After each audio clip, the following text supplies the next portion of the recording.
Karena hari ini kita bicara rupanya sesuatu yang kelihatannya sepele tetapi yang terpenting.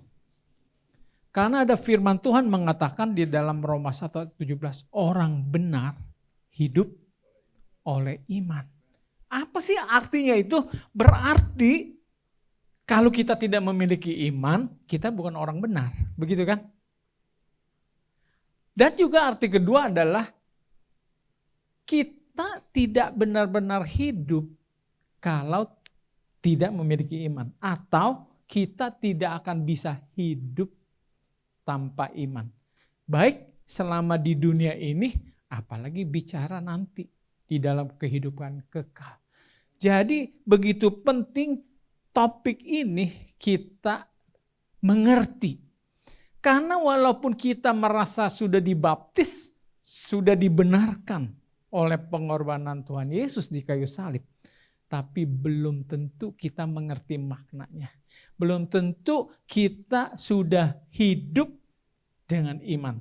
Coba kalau saya bilang merapat, coba lebih fokus biar kita bisa mengerti. Semoga dengan selesainya firman yang singkat sahabat ini, kita disadarkan mengenai kalau ada kekeliruan kita selama ini. Kita berpikir kita sudah beriman loh, tapi ternyata itu bukan iman adanya. Ya.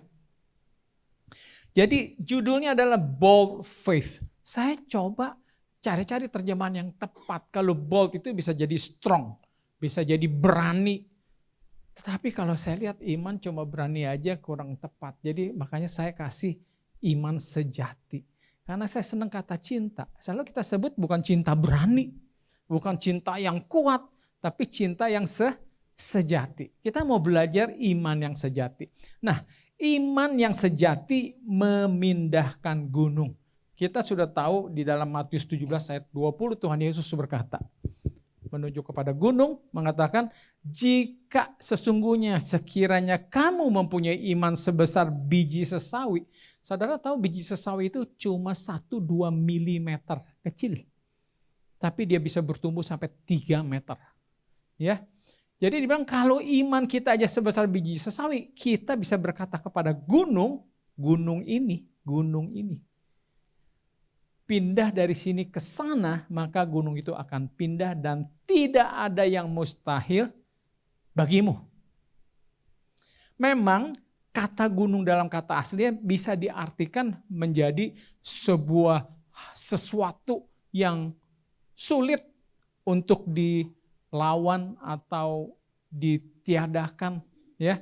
Itu bisa jadi problema dalam hidup, bisa itu jadi suatu pemerintahan pada zaman bangsa Israel seperti pemerintah Roma.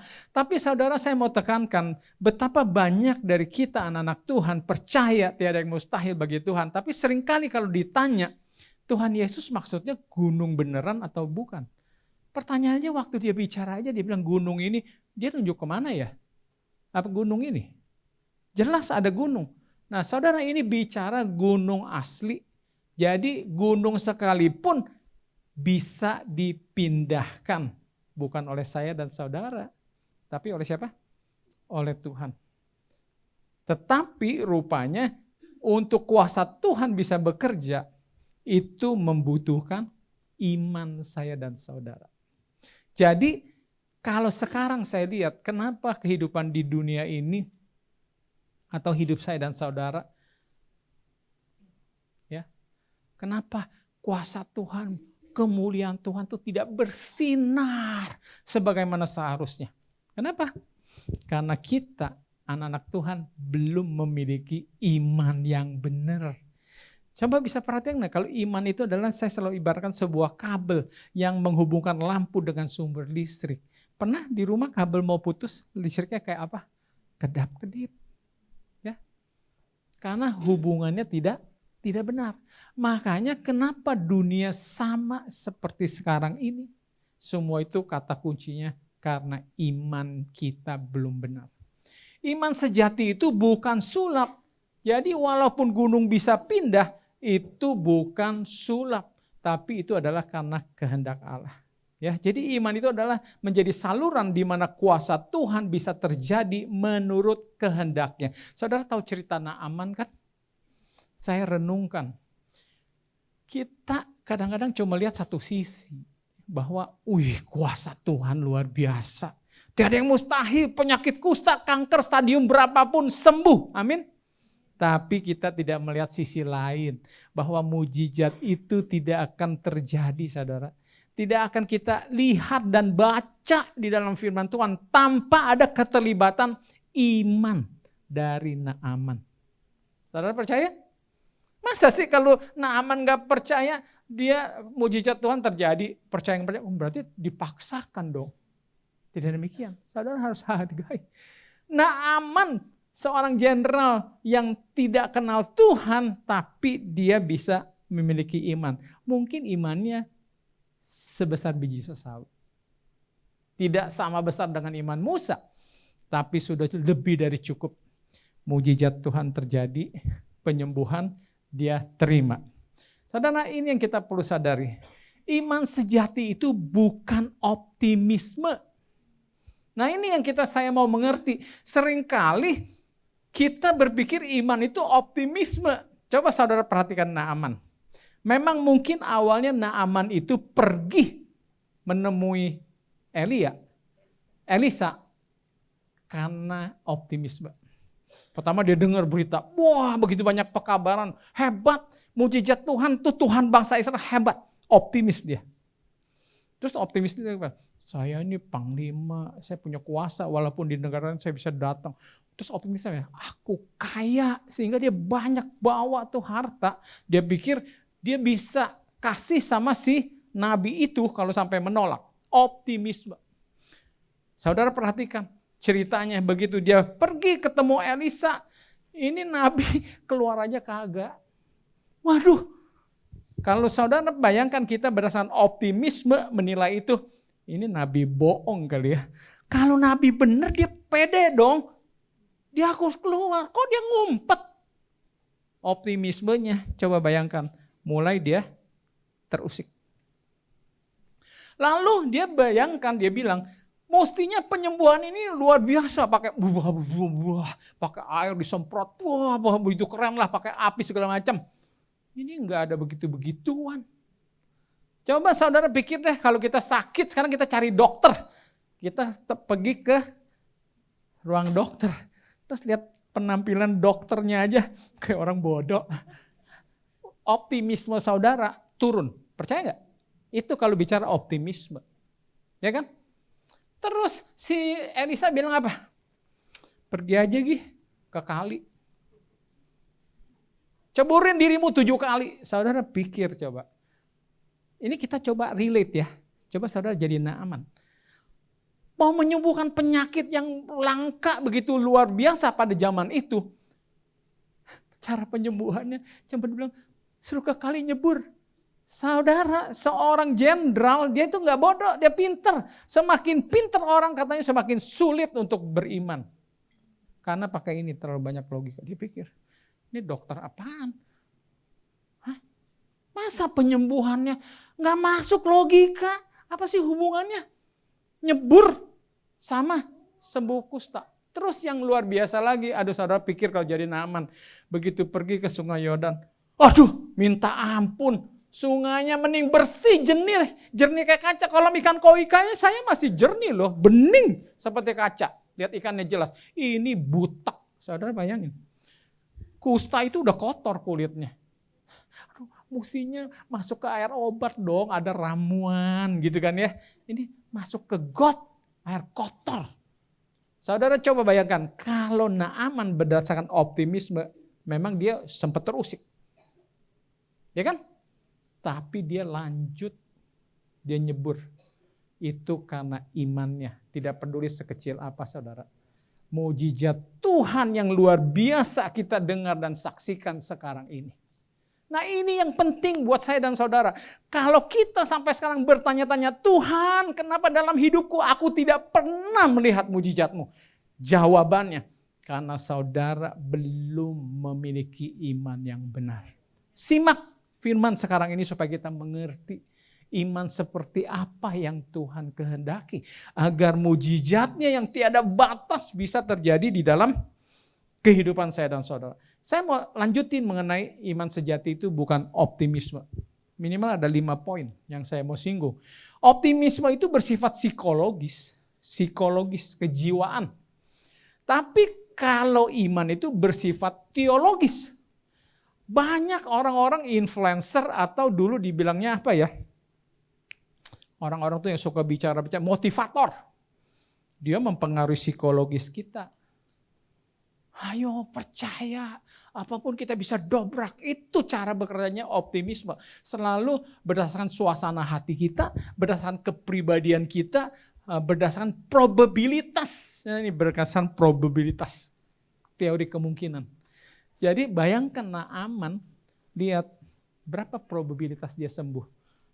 Lihat dari caranya aja, probabilitasnya makin kecil. Pergi lagi ke sungai Jordan yang kotor.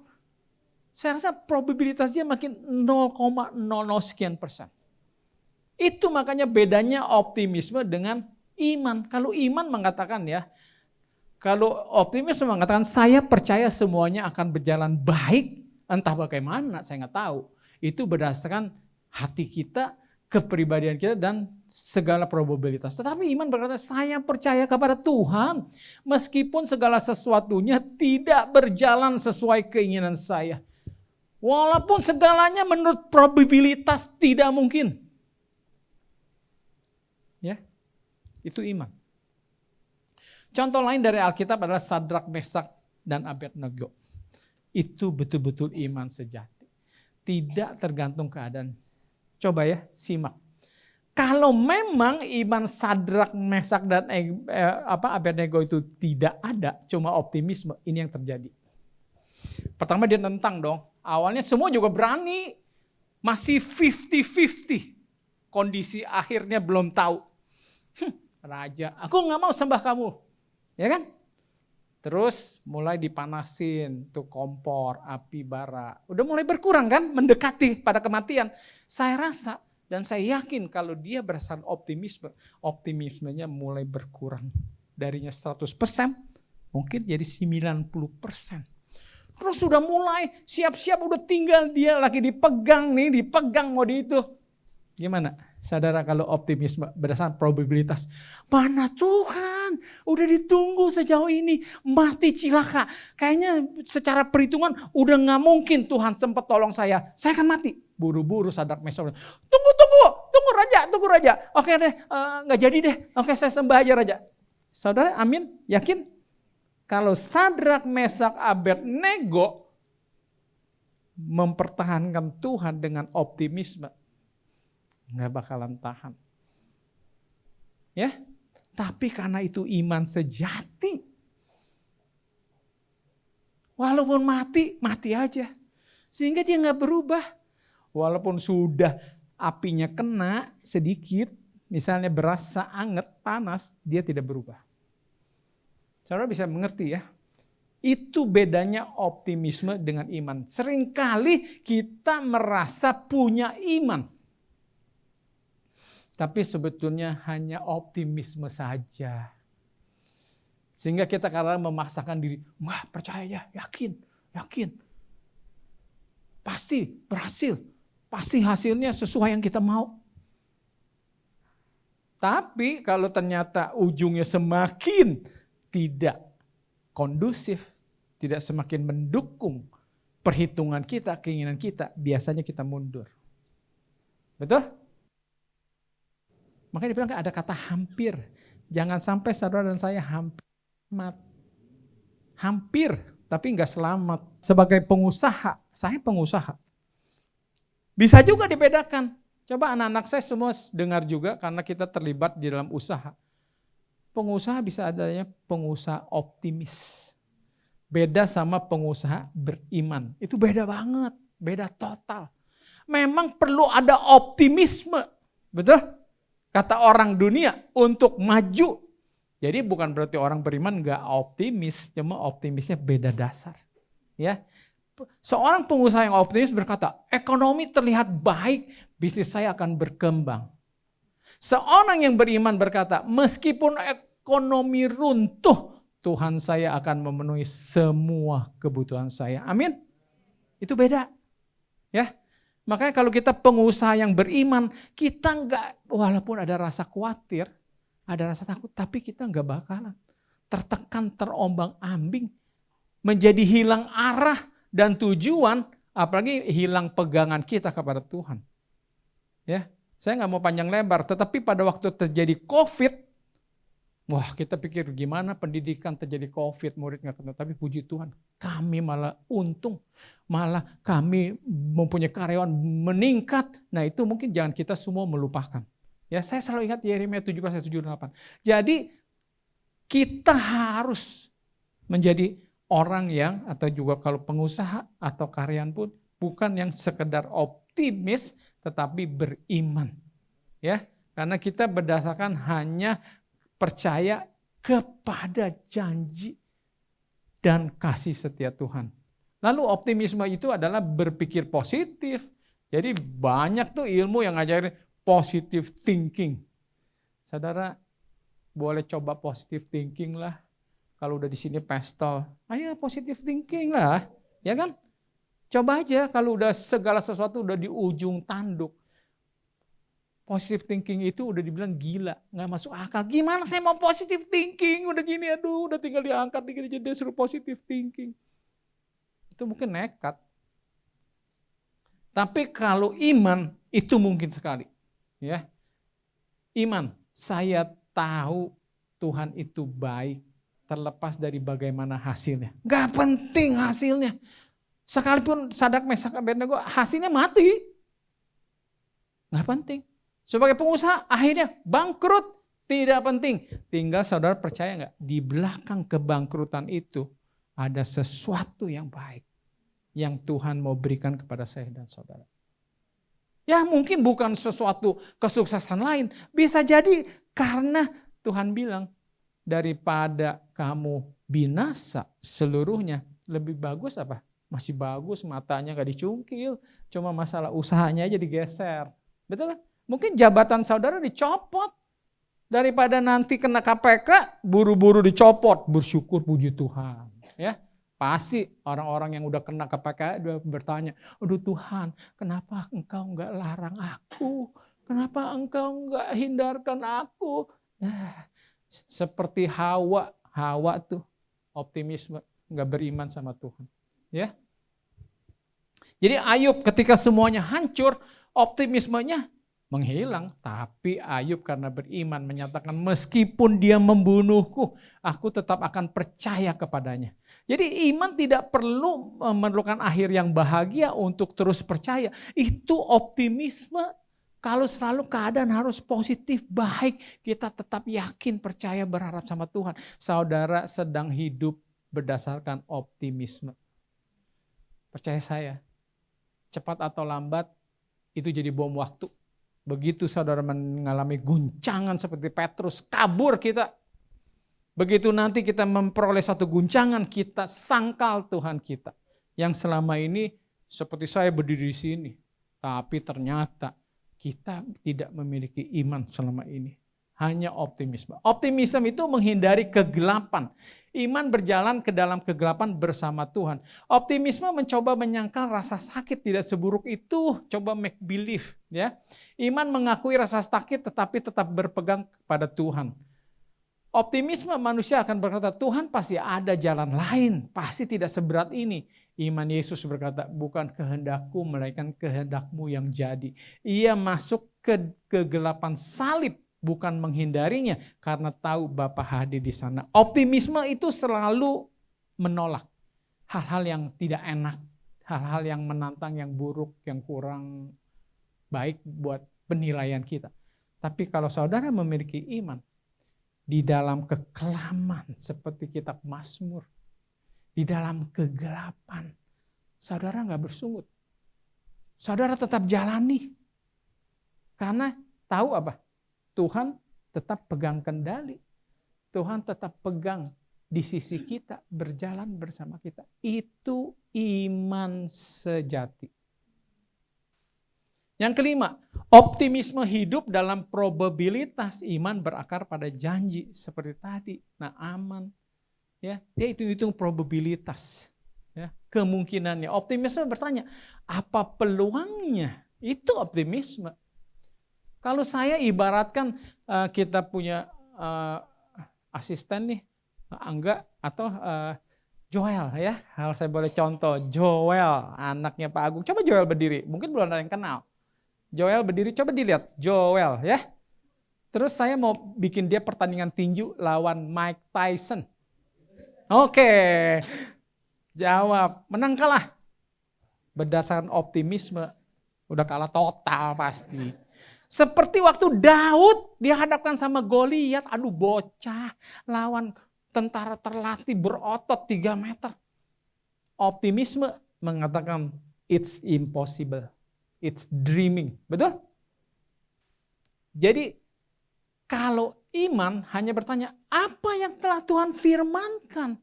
Kalau Tuhan sudah firmankan, kamu akan menang, pasti menang. Kalau Tuhan firmankan, go, kita go. Based on apa yang diperintahkan Tuhan. Coba bayangkan Abraham. Pada usia 99 tahun udah dibilang 0% kemungkinannya memiliki keturunan. Udah tua banget. Jangan-jangan kalau bisa besi udah bekarat. Ya kan? Udah lapuk gitu. Tapi optimisme mungkin akan menertawakan. Betul. Banyak orang yang menertawakan karena berdasarkan optimisme. Jadi saudara, kalau kita juga menertawakan hidup kita, menertawakan hidup umat Tuhan yang di dalam pergumulan, saudara tidak beriman. Saudara berdasarkan pada optimisme. Ya. Jadi makanya orang pada tertawa, Sarah pun tertawa. Namun kita Roma 4 ayat 12 mengatakan apa? Sebab sekalipun tidak ada dasar untuk berharap, Abraham tetap berharap juga dan percaya. Karena dia bukan berdasarkan optimisme, melainkan karena dia memiliki iman yang sejati. Jadi bagaimana cara menguji apakah Anda hidup dalam optimisme atau iman? Saya kasih aja 3 pertanyaan untuk menguji, ya, karena kalau lebih harus bayar, gitu kan? Biasa di dokter kan begitu. Oke, jadi yang pertama, apakah kepercayaan saya runtuh ketika keadaan runtuh? Nah itu bicara optimisme. Pada waktu saudara berperang, melihat medan perang, tentara makin kurang, musuh makin banyak. Saudara berdasarkan optimisme. Pada waktu Gideon disuruh berperang melawan puluhan ribu, dengan tentara hanya 300. Optimisme sudah pasti runtuh. Saudara nggak usah sombong, siapa jago silat di sini juga. Aduh, saya sendiri semua 300 gak bisa silat gitu, biar 300 juga jago juga mati kita kalau daun begitu. Jadi kepercayaan itu runtuh. Jadi kalau sekarang hidup kita, kepercayaan kita ombang-ambing dengan keadaan ekonomi, bisnis lagi pasang surut kita, berarti kita belum menghidupkan iman yang sejati. Kita masih berdasarkan optimisme. Maaf ya, sadari aja dengan rendah hati. Ini yang kita harus kejar. Kita harus kejar memiliki iman, ya, karena hidup itu selalu pasang surut. Dikira mudah jadi Tuhan mengatur hidup saudara. Udah dunia begitu banyak dosa, banyak pergumulan, lawannya setan begitu cerdik. Tambah lagi kita ini yang selalu bandel, anggot-anggotan. Orang bilang tobat kumat, ya kan? Bisa nggak ngaturnya? Aduh, saya susah deh kalau suruh buka kelas, saya ngajar terus muridnya bebas mau keluar, mau denger lagu. Saya suruh ngajar, anaknya mesti lulus ujian negara misalnya kalau ada. Saya tobat, mengundurkan diri. Mana mungkin? Betul? Apakah saya tetap percaya kepada Tuhan bahkan ketika hasilnya tidak seperti yang saya inginin? Apakah saya bergantung pada kemungkinan atau pada janji? Itu aja. Ya, saudara coba renungkan. Kita lanjut. Iman sejati bukan logis tapi supralogis. Iman bukan anti logika tetapi melampaui logika. Coba saudara bayangkan tembok Jericho.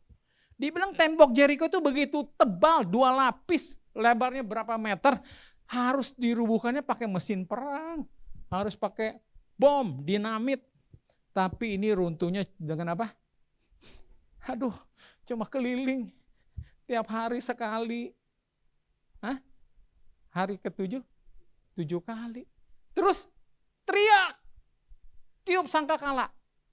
Menurut saudara karena teriaknya hebat, karena sangkakala itu rubuh. Enggak masuk logika. Ya. Tapi Yosua dengan umat Israel pada waktu itu memiliki iman. Walaupun kalau orang enggak beriman ya, lagi melangkah. Gila aku, enggak masuk akal. Bener aja, yang bener aja. Aduh, capek deh. Betul kan? Tapi Tuhan buktikan. Iman itu enggak perlu logika. Ya, butuhnya apa? Supralogis. Lanjut. Iman sejati bukan hanya menggenggam tapi juga melepaskan. Abraham itu luar biasa. Mau menerima, mau juga melepas. Dia terima itu anak yang diperjanjikan, Ishak, tapi diminta dikorbankan, dia lepas. Tapi Saul tidak demikian.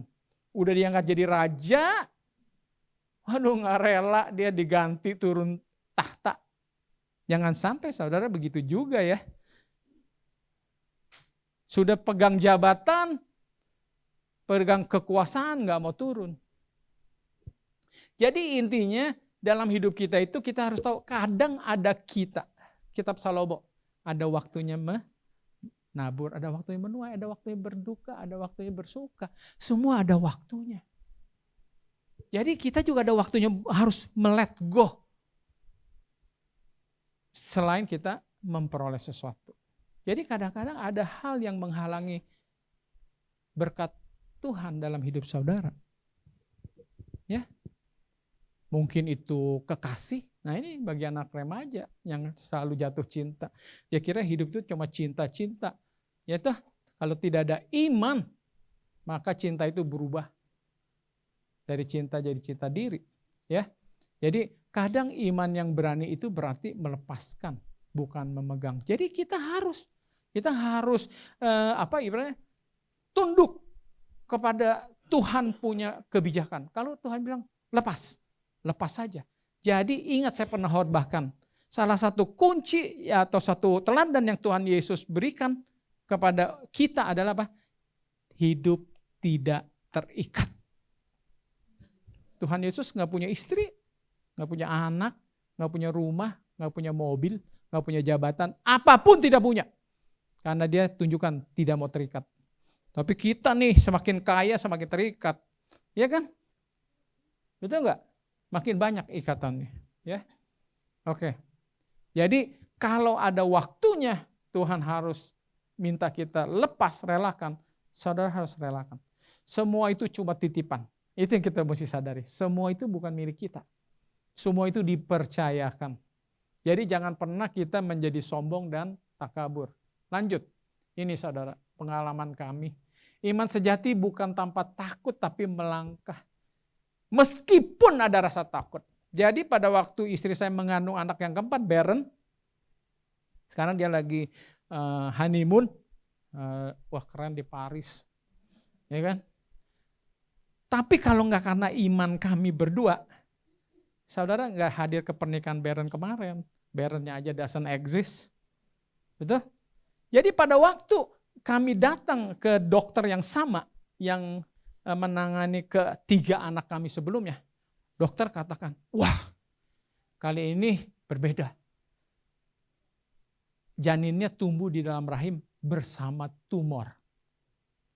Lalu dokter bilang, ada resiko, probability.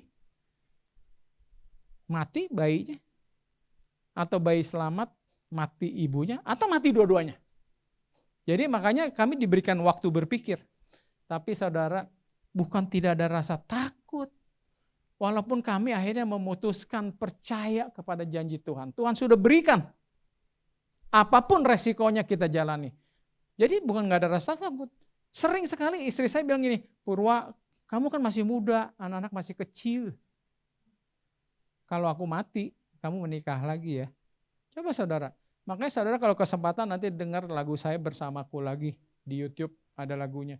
Orang bilang sedih banget lagunya. Karena memang itu lagu betul-betul penyerahan iman.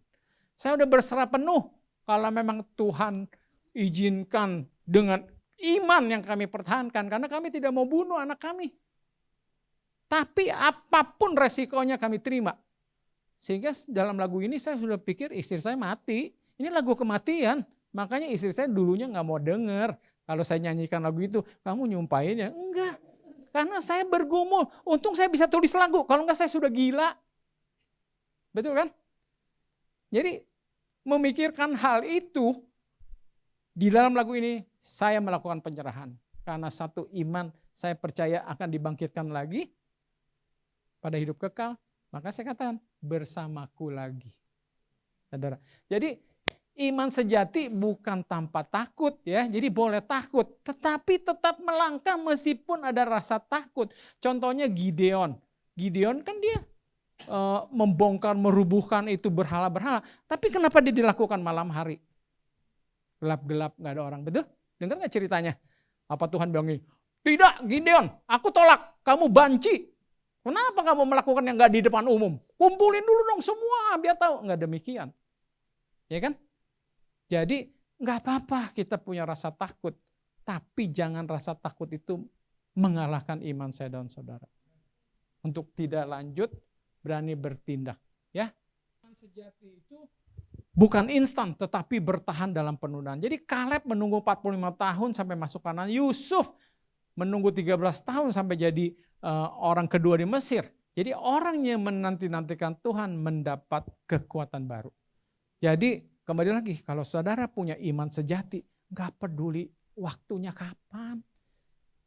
Benar gak sih? Saudara percaya gak sih cerita-cerita kuno?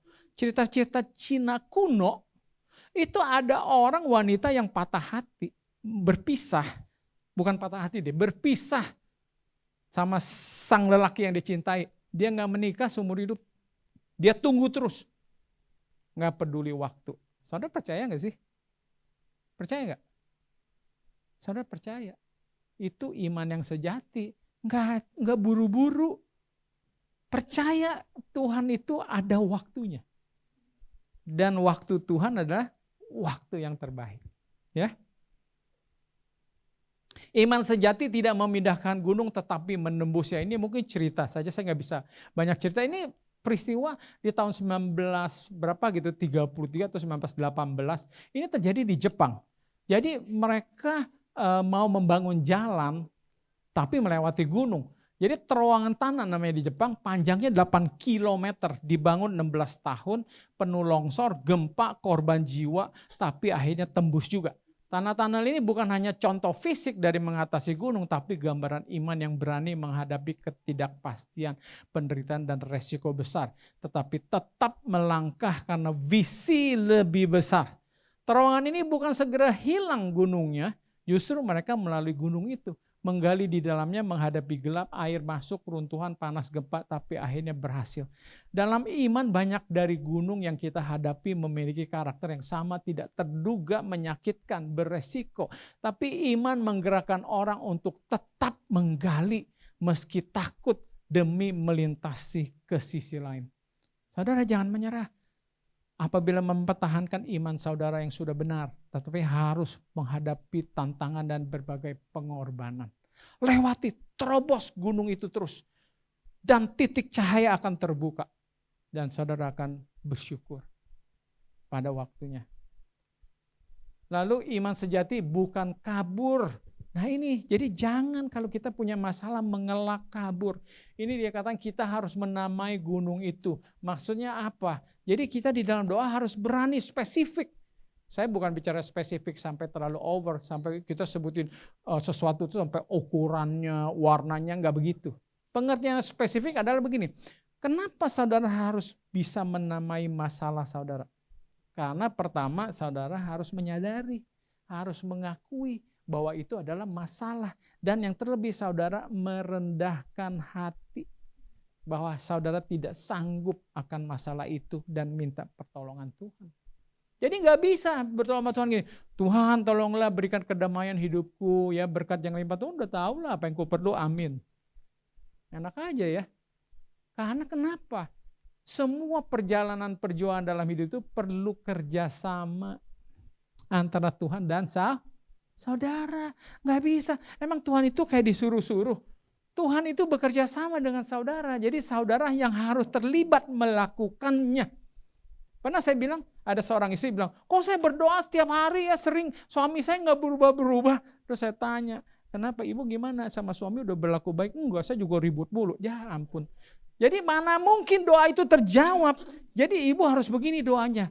Tuhan gunakan aku sebagai istrinya supaya bisa menobatkan suamiku. Jadi Tuhan pakai istrinya. Jadi istri sabar, istri tetap mengasihi, tetap keluar kata-kata yang baik. Suaminya luluh. Percaya nggak? Hah? Mana bisa kita berdoa terus nantang sama suami. Ayo, aku ada Tuhan. Daud aja bisa lawan Goliat. Kamu nggak seperti Goliat, aku bisa lawan. Masa begitu? Itu bukan iman. Itu namanya optimisme. Ya. Jadi saudara sadari ya. Jadi kenali masalahmu. Karena Tuhan mau apa? Pakai hikmat. Saudara udah hidup susah-susah gini-gini. Jadi orang dewasa cari tahu titiknya. Kenapa? Oh Tuhan, ternyata karena aku sombong. Nah ya kan? Karena sombong. Padahal mungkin Tuhan sudah kasih berkat, ditolak terus. Udah dapat tawaran kerja. Berapa gaji? 10 juta. 10 juta. 10 juta. Aduh itu mah uang jajan dari bapakku, ya kan, ditolak gitu. Bisa jadi karena namai doa, Tuhan bantu aku mengalahkan kesombongan diri, ya, oke. Jadi Yosua, Kaleb itu berkata, berikan kepadaku gunung ini, dan dikatakan gunung itu menjadi tempat pelarian buat orang-orang berdosa pada zaman bangsa Israel untuk memperoleh perlindungan. Ini yang terakhir. Jadi untuk apa saudara dan saya memiliki iman sejati? Di samping iman sejati itu tentunya membawa berkat bagi kita sendiri. Kehidupan kita. Baik di dunia ini maupun nanti di hidup kekal. Tetapi saudara sadari bahwa iman sejati itu seperti flu. Menular. Ketakutan menular enggak? Menular. Coba di sini ada yang jerit. Kebakaran. Semua lari deh. Ya kan? Ketakutan menular, flu menular, rupanya iman pun menular. Makanya firman Tuhan mengatakan besi menajamkan besi. Jadi saudara jangan jauhi komunitas yang melatih iman saudara. Saya bukan bilang sudah ke OSISI ya. Bukan itu maksud saya. Jangan tulus saudara pergi ke komunitas yang betul-betul membentuk iman saudara menjadi iman yang sejati. Ya, jangan jadi optimisme yang dibilang, oke, bawa perpuluhan, bawa persembahan, uji Tuhanmu besok berkat proyek, itu optimisme. Kalau iman adalah gini, Tuhan, aku tetap setia memberikan perpuluhan, persembahan, no matter what. Betul? Itu namanya iman sejati. Ya, kalau cinta sejati juga begitu. Saya mencintai istri saya. Berfungsi atau tidak berfungsi. Paham maksud saya? Memberikan keuntungan bagi saya ataupun tidak. Itu cinta sejati. Ya, bukan cuma mau nerima kepada diri kita sendiri. Jadi kabar baiknya adalah bahwa iman itu menular kepada keturunan. Jadi saya berpikir, wah luar biasa Tuhan. Mungkin satu kali saya tiada. Tapi semoga Purwadika ini OSISI masih ada ya. Anak-anak saya teruskan dengan iman yang diwarisi. Betul? Amin. Jadi kita akan menuai. Kalau kita sebagai orang tua memiliki iman, anak-anak kita akan ikut. Itu yang harus dipercaya. Ya, ini sudah banyak buktinya. Abraham luar biasa. Menjadi bapak orang percaya karena imannya berakibat satu bangsa besar, ya, bangsa Yahudi waktu itu ya. Lalu Yusuf juga bisa membawa Israel ke Mesir dan ke Kanaan. Musa menyerahkan tongkat kepemimpinan ke Yosua. Daud walaupun dia tidak boleh membangun Bahtera atau Ka'bah karena sudah banyak mencurahkan darah. Tapi itu iman. Dia mau let go. Gak seperti Saul. Dia let go. Kalau dia ego, dia marah sama Tuhan. Tuhan kenapa jadi suruh Salomo yang bangun kamu punya Ka'bah? Harusnya aku. Tapi dia bisa let go. Dia percaya aja turut kepada kehendak Tuhan. Dan dia menyediakan semuanya emas perak yang dibutuhkan untuk membangun bait Allah. Walaupun yang membangunnya Salomo. Kita tahu Timotius anak yang muda yang saleh. Itu rupanya karena dia punya ibu dan grandma ya. Yang memang mewarisi iman kepada dia. Lalu yang terbesar adalah Yesus Kristus. Yang sebentar kita sama-sama akan adakan perjamuan kudus untuk memperingati iman sejati dari Tuhan kita yang setia sampai akhir. Dan apa akibatnya? Menular, luar biasa. Menular ke murid-muridnya terdahulu, rela mati disalib terbalik, rela dipenggal, rela apapun, termasuk saya dan saudara. Rela menanggung apapun untuk kesetiaan kita dan kemuliaan bagi Tuhan. Itu luar biasa. Marilah kita mempersiapkan diri, sama-sama kita akan ikut perjamuan kudus. Menurut saya ini adalah satu hal yang terbesar, terpenting. Saudara harus peringati dan ingat terus. Iman sejati yang Tuhan Yesus teladani kepada saya dan saudara. Ya. Saudara harus percaya dia adalah Tuhan. Dia tinggalkan keilahiannya. Dan saudara harus percaya setelah meninggalkan keilahiannya jadi manusia, dia nggak bisa balik lagi sampai kapan menjadi Tuhan lagi. Jadi dia akan hidup sebagai raja dalam kondisi kemanusiaannya bersama saya dan saudara. Itu hal yang luar biasa. Ya, manusia nggak pernah bisa jadi Tuhan, tapi Tuhan bisa jadi apa aja. Tapi kalau Tuhan sudah jadi manusia, sungguh-sungguh jadi manusia, dia nggak akan pernah kembali. Kecuali dia bohong. Dia bisa balik lagi. Ya. Jadi mari kita siapkan hati kita untuk mengikuti perjamuan kudus. Dan untuk ini kita bangkit berdiri. Kita akan berdoa. Saya doakan supaya kita semua hidup berjalan dengan iman. Jangan dengan penglihatan kita. Jangan dengan pertimbangan kita. Sehingga akhirnya kita goyah di dalam perjalanan hidup kita bersama Tuhan. Tentunya kita berpengharapan satu ketika kita berkumpul bersama-sama. Ya, katanya kita melakukan perjamuan kudus, tetapi imamnya adalah Tuhan Yesus secara pribadi. Semoga firman ini menjadi berkat bagi saya, bagi kita semua yang sudah mendengar. Dan mari mulai hari ini, yuk kita sama-sama perbaiki iman kita. Jangan hanya berdasarkan optimisme saja. Ada Tuhan, selalu ada harapan. Dengan kuasa-Nya Dia berikan pertolongan meski jalan